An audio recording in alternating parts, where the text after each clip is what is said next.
Gunz Vito is accused of killing Raf Woodfin III on Friday. The victim is the nephew of Birmingham mayoral candidate Randall Woodfin. Jelks told police the teen was trying to rob him at gunpoint, so he fired on him through a closed back door. Police say Woodfin was at the scene in a Jeep reported stolen out of Mountain Brooks with the keys still in his pocket. Officers say the shooting happened during a dispute between the two over guns and a stolen vehicle, but there was no robbery at the time. This class offers a lot of anger management, opioid addiction, parenting, anger management, things that we need in everyday life for rehabilitation. Birmingham, a city where loyalty and loss live side by side, and one name sit right in the middle, Gunz Vito. He been called a menace, a voice, a survivor. Sometimes they're all in the same breath. He beefed with heavy names, Finesse 2 Tymes, North Side Weezy, Landlord Lo, and even Whack 100. But in the same breath, that same man stood up for his city, for kids gone missing and women taken too soon. This is the rise, the rivalries, and the redemption of Gunz Vito, when the music turned to a message. Daniel Jelks Jr, born and raised in Birmingham, Alabama, a city with soul, but scars too deep to count. He built his name from the bottom. No label push, no big time deal, just local shows, street DVDs, and raw freestyle that hit harder than headlines. He called himself Gunz Vito because in his world, you had to stay armed with either a weapon or a plan. He rose fast, his name echoed from Tarrant to Inslee. The music was authentic, the lifestyle unfiltered. Every verse felt like a diary entry with barcodes. Vito's talent didn't go unnoticed. He linked up with Finesse 2 Tymes, the Memphis hit maker, for a collab called College. That track fire, southern grit, trap talk, lessons of survival. Both men on the same wavelength. But as soon as that connection came, it burnt out faster. Money talk, respect issues, street whispers, then confrontation. Footage circulating online of Veto calling out Finesse brother No Love right in Birmingham traffic. What started off as this handshake turned into hostility. The collaboration that's supposed to level them up turned into a rivalry that fueled both of their legends. Then came a different kind of heartbreak, a fallout with someone he once called brother. North Side Weezy and Veto came up together, same booths, same blocks, same hunger. But loyalty in the rap game is fragile. A few subs, a few posts, then boom, trap rap hit YouTube. Veto diss track, direct, personal, cold. It wasn't just music anymore, it was war on wax. And it split the city, fans choosing sides between the two Birmingham sons. The tension kept rising. This time, it wasn't betrayal, it was power.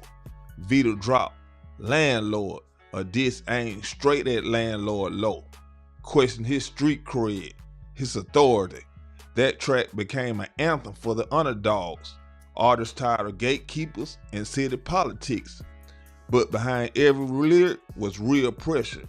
When you call out big names, you make yourself a target in business and in the streets. Now Veto's voice was echoing past Alabama.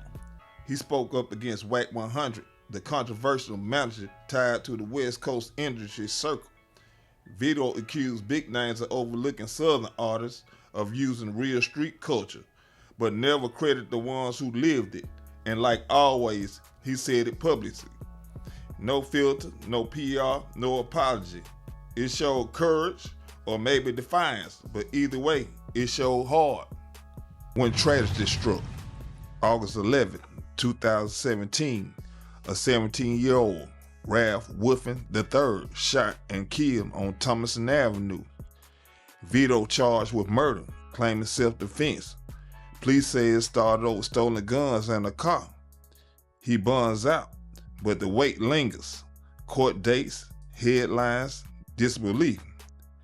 And as his life hasn't been testing him already, May 2020 brought another hit, Drive-By.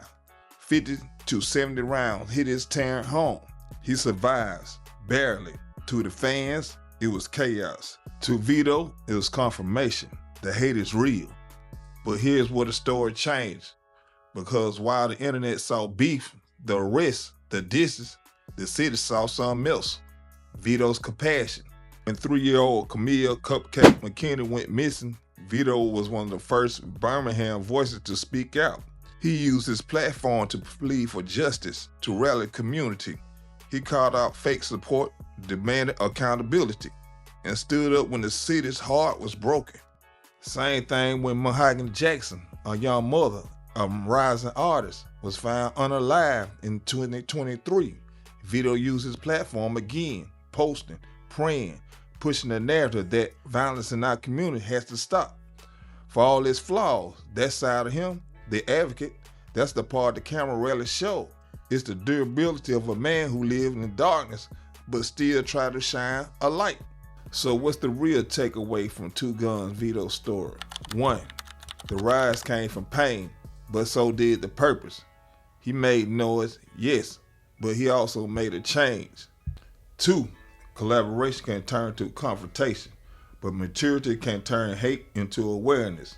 His feud with Finesse 2 times showed how ego and business can clash, but his advocacy showed how purpose can outlast drama.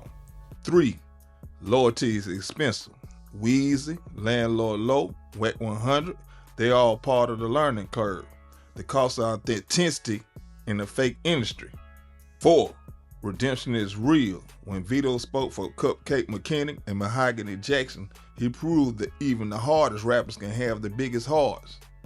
And 5. Survival isn't just about dodging bullets. It's about using your voice after the smoke clears. Gunz Vito is still here, still rapping, still speaking, and maybe, just maybe, his voice now carries something heavier than clout, responsibility. If this story hits you, if seeing both sides of Gunz Vito change how you see the man, smash that like button. Subscribe now to Whoa Now TV and drop a comment. What part hit the hardest? The street beefs, the near-death survival, or the moment he stood for Cup Cake and Mahogany when others stayed silent? Because in the end, the story ain't just about rap, it's about redemption, and about how even the ones who've been through hell can still be the first to help.